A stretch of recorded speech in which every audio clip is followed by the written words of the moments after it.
and help welcome our honored, distinguished guest, the Reverend Dr. Martin Luther King.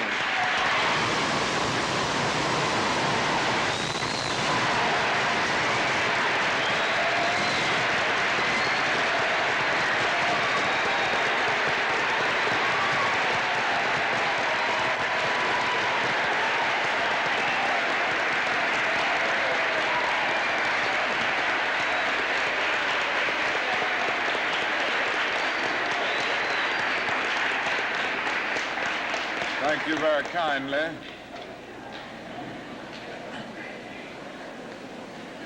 Principal Fornese, Mr. Williams, members of the faculty and members of the student body of Barrett Junior High School, ladies and gentlemen.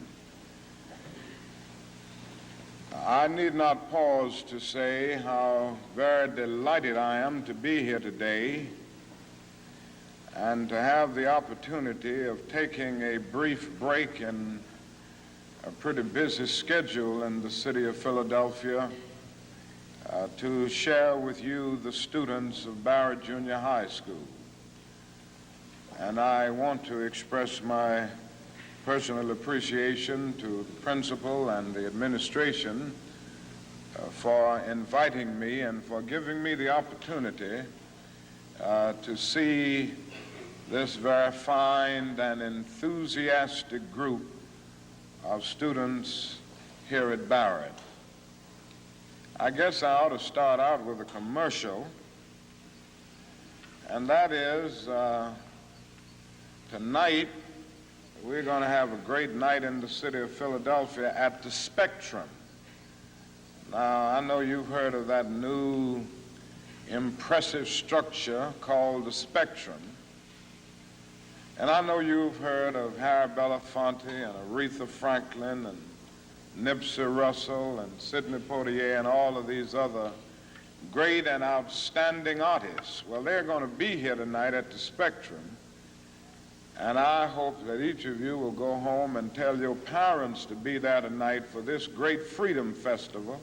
And I hope you will come also, for it will be a great experience. And by coming, you will be supporting the work of the civil rights movement. Now that I've gotten the commercial out of the way, I'll move on and say some things that I want to say very briefly. And I'm being very honest, I'm going to be brief because I have other engagements. I don't have a tradition of being brief all the time. You know, I'm a Baptist preacher, and we can talk a long time. But I'm going to really be brief today. I want to ask you a question, and that is, what is in your life's blueprint? This is the most important and crucial period of your lives, for what you do now and what you decide now at this age may well determine which way your life shall go. And whenever a building is constructed, you usually have an architect who draws a blueprint. And that blueprint serves as the pattern, as the guide, as the model for those who are to build the building. And a building is not well erected without a good, sound, and solid blueprint. Now, each of you is in the process of building the structure of your lives. And the question is whether you have a proper, a solid, and a sound blueprint. And I want to suggest some of the things that should be in your life's blueprint. Number one in your life's blueprint should be a deep belief in your own dignity, your own worth, and your own somebodyness. Don't allow anybody to make you feel that you are nobody. Always feel that you count. Always feel that you have worth. And always feel that your life has ultimate significance. Now that means that you should not be ashamed of your color. You know, it's very unfortunate that in so many instances our society has placed a stigma on the Negro's color. And you know, there are some Negroes who are ashamed of themselves. But don't be ashamed of your color. Don't be ashamed of your biological features. Somehow you must be able to say in your own lives and really believe it, I am black but beautiful, and believe it in your heart.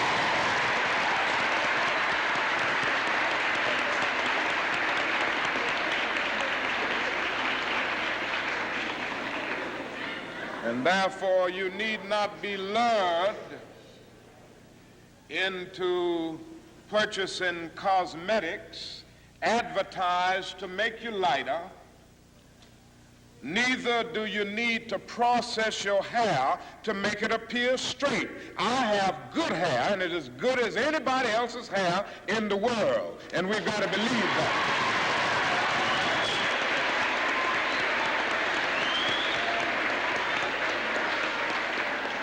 Now, in your life's blueprint, be sure that you have that a principle of somebodyness. Secondly,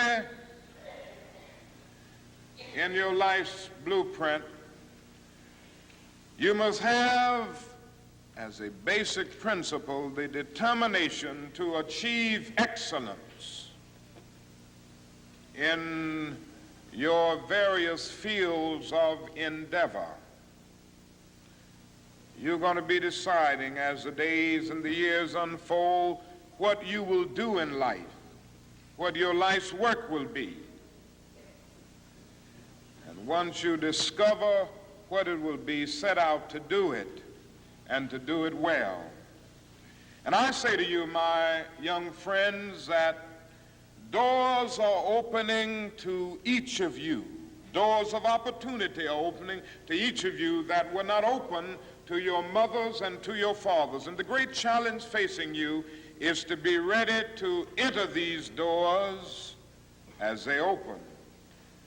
Ralph Waldo Emerson, the great essayist, said in a lecture back in 1871 that if a man can write a better book or preach a better sermon or make a better mousetrap than his neighbor, even if he builds his house in the woods, the world will make a beaten path to his door.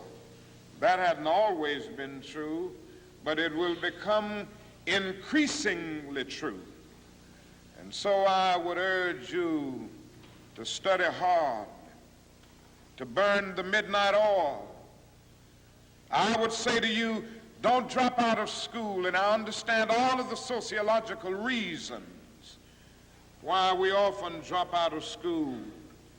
But I urge you, in spite of your economic plight, in spite of the situation that you are forced to live so often with intolerable conditions, stay in school. And when you discover what you're going to be in life, set out to do it as if God Almighty called you at this particular moment in history to do it. And just don't set out to do a good Negro job, but do a good job that anybody could do.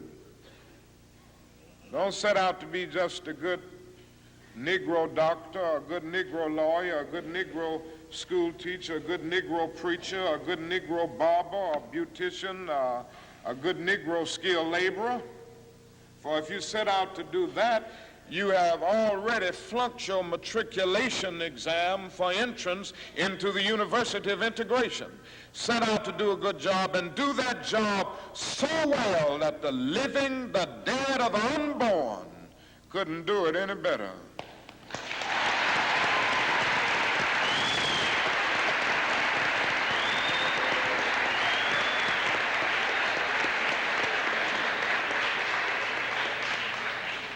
If it falls your lot to be a street sweeper, sweep streets like Michelangelo painted pictures. Sweep streets like Beethoven composed music. Sweep streets like Leontine Price sings before the Metropolitan Opera. And sweep streets like Shakespeare wrote poetry. Sweep streets so well that all the host of heaven and earth will have to pause and say, here lived a great street sweeper who swept his job well.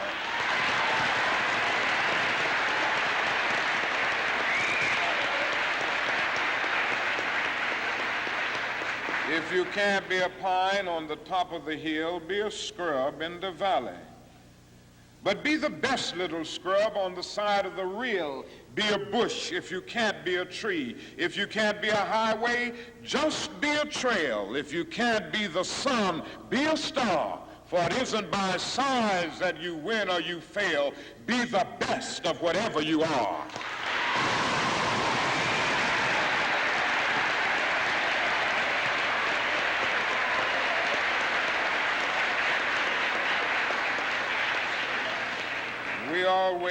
We already have some noble examples of black men and black women who demonstrated to us that human nature cannot be cataloged. They in their own lives have walked through long and desolate nights of oppression, and yet they've risen up and plunged against cloud-filled nights of affliction, new and blazing stars of inspiration. And so from an old slave cabin of Virginia's hills, Booker T. Washington rose up to be one of America's great leaders. He lit a torch in Alabama, and darkness fled in that setting. Yes, you should know this because it's in your own city. From a poverty-stricken area of Philadelphia, Pennsylvania, Marian Anderson rose up to be the world's greatest contralto, so that a Toscanini could say that a voice like this comes only once in a century. And Sibelius of Finland could say, my roof is too low for such a voice, from the red hills of Gordon County, Georgia. And the arms of a mother who could neither read nor write, Roland Hayes, rose up to be one of the world's great singers and carried his melodious voice into the palaces and mansions of kings and queens. From crippling circumstances, there came a George Washington Carver to carve for himself an imperishable niche in the annals of science. There was a star in the diplomatic sky. And then came Ralph Bunce, the grandson of a slave preacher, and he reached up and grabbed it and allowed it to shine in his life with all of its scintillating beauty. There was a star in the athletic sky. And then came Jackie Robinson in his day and Willie Mays in his day with their powerful bats and their calm spirits. Then came Jesse Owens with his fleet and dashing feet. Then came Joe Louis and Muhammad Ali with their educated fists. All of them came to tell us that we can be somebody, and to justify the conviction of the poet, fleecy locks and black complexion cannot forfeit nature's claim. Skin may differ, but affection dwells in black and white the same. And if I were so tall as to reach the pole, or to grasp the ocean at a span, I must be measured by my soul. The mind is the standard of the man. And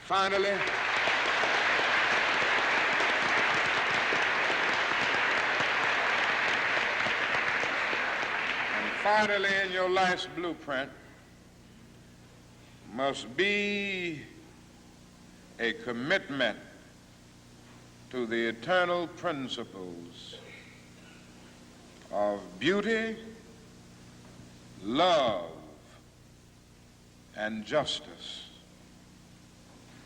Don't allow anybody to pull you so low as to make you hate them. Don't allow anybody to cause you to lose your self-respect to the point that you do not struggle for justice. However young you are, you have a responsibility to seek to make your nation a better nation in which to live. You have a responsibility to seek to make life better for everybody. And so you must be involved in the struggle for freedom and justice. Now, in this struggle for freedom and justice, there are many constructive things that we all can do and that we all must do. And we must not give ourselves to those things which will not solve our problems. You've heard the word nonviolent and you've heard the word violent. I happen to believe in nonviolence. We struggle with this method with young people and adults alike all over the South, and we have won some significant victories, and we've got to struggle with it all over the North because the problems are as serious in the North as they are in the South. But I believe as we struggle with these problems, we've got to struggle with them with a method that can be militant, but at the same time does not destroy life or property. And so our slogan must not be burn, baby, burn. It must be build, baby, build. Organize, baby, organize.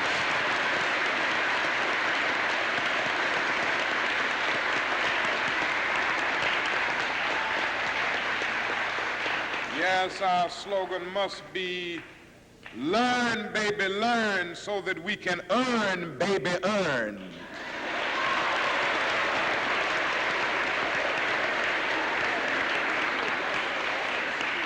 And with a powerful commitment, I believe that we can transform dark yesterdays of injustice into bright tomorrows of justice and humanity. Let us keep going toward the goal of selfhood, toward the realization of the dream of brotherhood, and toward the realization of the dream of understanding goodwill. Let nobody stop us. I close by quoting once more the man that the young lady quoted, that magnificent black bard who has now passed on, Langston Hughes. One day he wrote a poem entitled Mother to Son. And the mother didn't always have her grammar right, but she uttered words of great symbolic profundity. Well, son, I'll tell you, life for me ain't been no crystal stad. It's had tacks in it, boards torn up, places with no carpet on the floor, bare. But all the time, I's been a-climbing on and reaching landings and turning corners and sometimes going in the dark where there ain't been no light. So, boy, don't you stop now. Don't you sit down on the steps 'cause you find this kind of hard. But I's still going, boy. I's still climbing. And life for me ain't been no crystal stair. Well, life for none of us has been a crystal stair, But we must keep moving. We must keep going. If you can't fly, run. If you can't run, walk. If you can't walk, crawl. But by all means, keep moving.